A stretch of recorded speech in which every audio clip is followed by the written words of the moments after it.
ఇప్పుడు ఇది మన కళ్ళ ముందు ఉన్నటువంటి ఎవిడెన్స్ ఇది. సో ఇదొకటే కాదు, 2022 కూడా ఇంకో జీవో ఇచ్చారు. మళ్ళీ అంటే 5 సంవత్సరాల పాటు ఎలక్షన్ వరకు జూన్ 12వ తేదీ వరకు ఆయన ఏపీ భవన్లో స్పెషల్ లైసెన్సింగ్ ఆఫీసర్గానే పనిచేశాడు. దానికి సంబంధించి ఇంకో జీవో కూడా ఉంది, అది కూడా పీసీఆర్, అది కూడా ప్లే చేయండి. సో అవన్నీ చూస్తే మనకు స్పష్టంగా తెలుస్తుంది. ఏమంటారు అసలు జగన్మోహన్ రెడ్డి గారి వాదనలో వాస్తవం ఎంత? రాజు గారు, మీకు ప్యానెల్లో ఉన్న సభ్యులకి అలానే ప్రైమ్9 వీక్షకులందరికీ కూడా నా నమస్కారం అండి. జగన్మోహన్ రెడ్డి గారు ప్రెస్ మీట్లో 99% అవాస్తవాలు ఉంటాయి అనేది అంటే ప్రజలకి అలానే వాళ్ళ పార్టీలో ఇంతో అంతో నైతిక విలువలు కలిగినటువంటి వాళ్ళకు కూడా తెలిసిన విషయమే. ఇక్కడ క్లియర్ గా జీవో కూడా మీరు ప్రెజెంట్ చేశారు.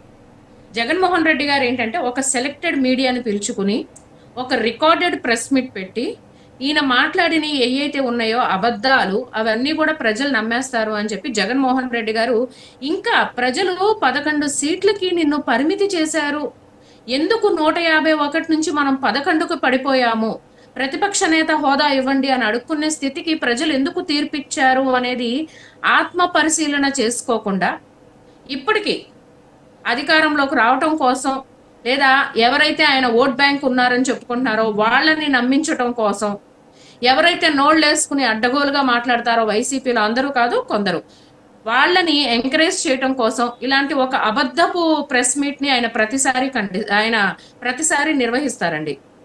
అంటే జగన్మోహన్ రెడ్డి గారికి మరి లండన్ మందులు వాడటంలో టైం గ్యాప్ వచ్చినట్టుంది, మరి ఆయన మర్చిపోయారేమో కానీ గూగుల్ మర్చిపోదు. ఏ జీవో ఎలా ఉంటుంది అనేది ప్రతిదీ పబ్లిక్ డొమైన్ లో చాలా ట్రాన్స్పరెంట్ గా అవైలబుల్ గా ఉంటుంది అనేది జగన్మోహన్ రెడ్డి గారు మర్చిపోయినట్టున్నారు. ఇవాళ రాజుగారు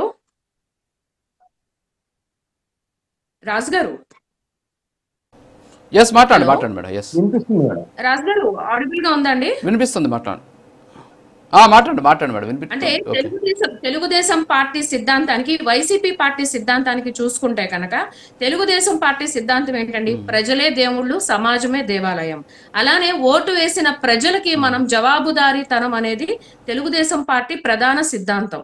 ప్రజలు అధికారం ఇచ్చింది మనం దుర్వినియోగం చేసుకోవడానికి కాదు, చాలా పారదర్శకంగా ఉండాలి అని చెప్పి ప్రతినిత్యం క్రమశిక్షణ. తెలుగుదేశం పార్టీ అంటే ఆ పార్టీలో ఉన్న కార్యకర్త, నాయకులే కాదు, అధినాయకుడే కాదు, కార్యకర్త కూడా క్రమశిక్షణ కలిగి ఉండాలి అని చెప్పి మాట్లాడే వ్యక్తి నారా చంద్రబాబు నాయుడు గారు. మరి జగన్మోహన్ రెడ్డి గారు ఒక మాజీ ముఖ్యమంత్రి అయ్యుండి, ఒక పార్టీకి అధ్యక్షుడు అయ్యుండి ఆయన ప్రెస్ మీట్ లోనే మాట్లాడుతున్నారు, రపా అని నరుగుతామన్నారు, తప్పేంటి అని చెప్పి మాట్లాడుతున్నారు. బహుశా ఇలాంటి వ్యక్తిని, ఇలాంటి అధ్యక్షుడిని, ఒక మాజీ ముఖ్యమంత్రిని మన ఆంధ్రప్రదేశ్ తప్ప ఇంకే దేశ రాజకీయం అంటే మన దేశ రాజకీయంలో ఎక్కడ చూసుండం మనం. మొన్న జరిగిన రీసెంట్ ప్రెస్ మీట్ లో కూడా పరకామణి విషయంలో కూడా $9 కదా, అదేం పెద్ద నేరం కదా, చిన్న దొంగతనం కదా. మరి నిజమే, లక్షల కోట్లు దోచుకున్న జగన్మోహన్ రెడ్డి గారికి $9 చిన్న దొంగతనం లాగా అనిపించిందే తప్ప ఇది స్వామివారి సొమ్ము, ఇది సెంటిమెంట్ తో కూడుకున్నది, ఇది దొంగతనం కిందే పరిగణిస్తారు అని చెప్పి, అంటే చిన్న కామన్ సెన్స్ అనేది కూడా బేసిక్ గా కూడా ఆలోచించకుండా మాట్లాడుతున్నారు ఆయన.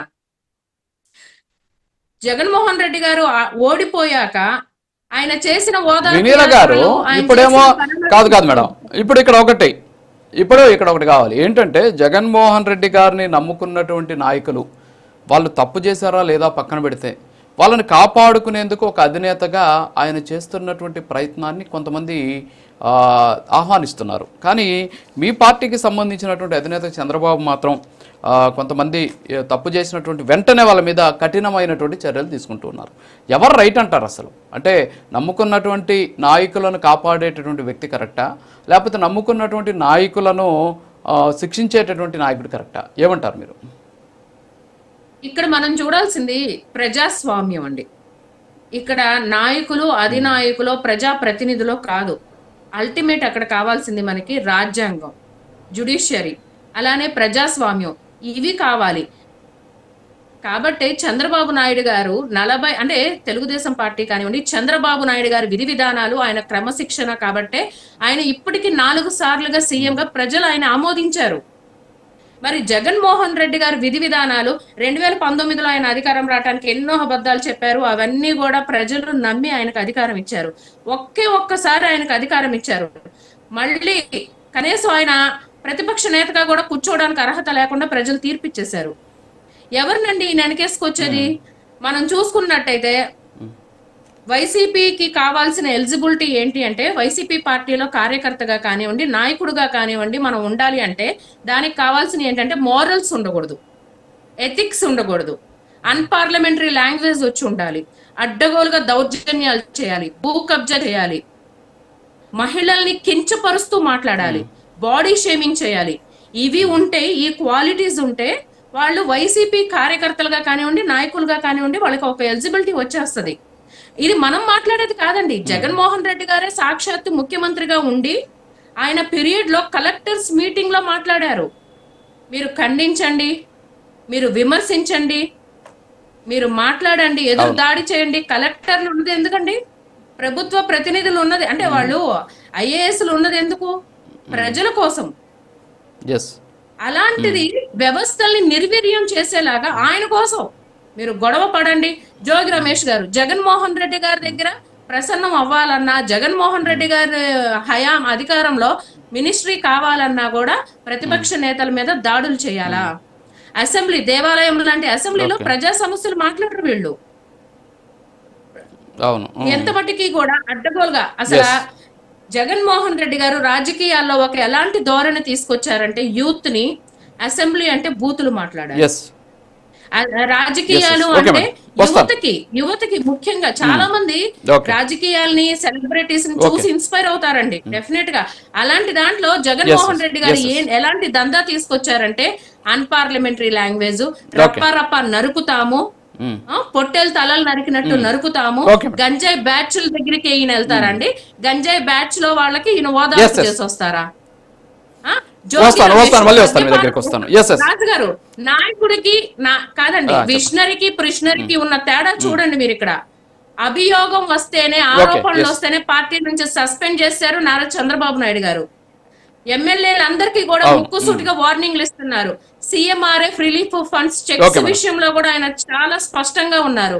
కానీ ఇక్కడ జగన్మోహన్ రెడ్డి గారు జోగి రమేష్ గారిని ఓదార్చడానికి వెళ్ళారు. వల్లభనేని వంశీ గారు ఎస్సీ ఒక దళితుడిని కోర్టు ఆవరణలో కిడ్నాప్ చేసి ఆ కేసులో అరెస్ట్ అయితే, అందగాడు, ఆయన అందం చూసి అసూయ చెంది అరెస్ట్ చేశారు అని చెప్పి ఆయన ప్రెస్ మీట్ లో మాట్లాడుతున్నారు. ఓకే మేడం, ఓకే వస్తాను మళ్ళీ వస్తాను మీ దగ్గరకు వస్తాయి. కారుమంచి రమేష్ గారు గుడ్ మార్నింగ్. సో ఓవరాల్గా చూస్తున్నాం, జగన్మోహన్ రెడ్డి గారిని ఒక వర్గం అభినందిస్తుంది. ఎందుకంటే ఆయన నమ్ముకున్నటువంటి నాయకులను అసలు వాళ్ళు చేసినటువంటి తప్పులు నిరూపితం కాకుండా ఎందుకు చర్యలు తీసుకోవాలి, నిరూపితం అయిన తర్వాత చర్యలు తీసుకునేటువంటి ఒక యాంగిల్ ఆయన ముందుకెళ్తున్నారు అనేది ఒక వాదన. కానీ చంద్రబాబు నాయుడు గారు మాత్రం చర్యలు వెంటనే తీసేసుకుంటున్నారు, ఒక ఆరోపణ వచ్చిన వెంటనే అని చెప్పేసి ఇంకొక వాదన ఉంది. సో రీసెంట్ ఇష్యూస్ మీరు చూశారు, పరకామని కావచ్చు, చిన్నప్పనికి సంబంధించినటువంటి ఇష్యూ కావచ్చు, ఇటీవల జగన్మోహన్ రెడ్డి గారు మాట్లాడినటువంటి మాటలు. సో ఏంటి, ఎవరు గొప్ప, ఎవరు రైట్? రాజు గారు, మీకు ప్యానల్ ఉన్న సభ్యులకు అలాగే ప్రైమ్ 9 వీక్షకులందరికీ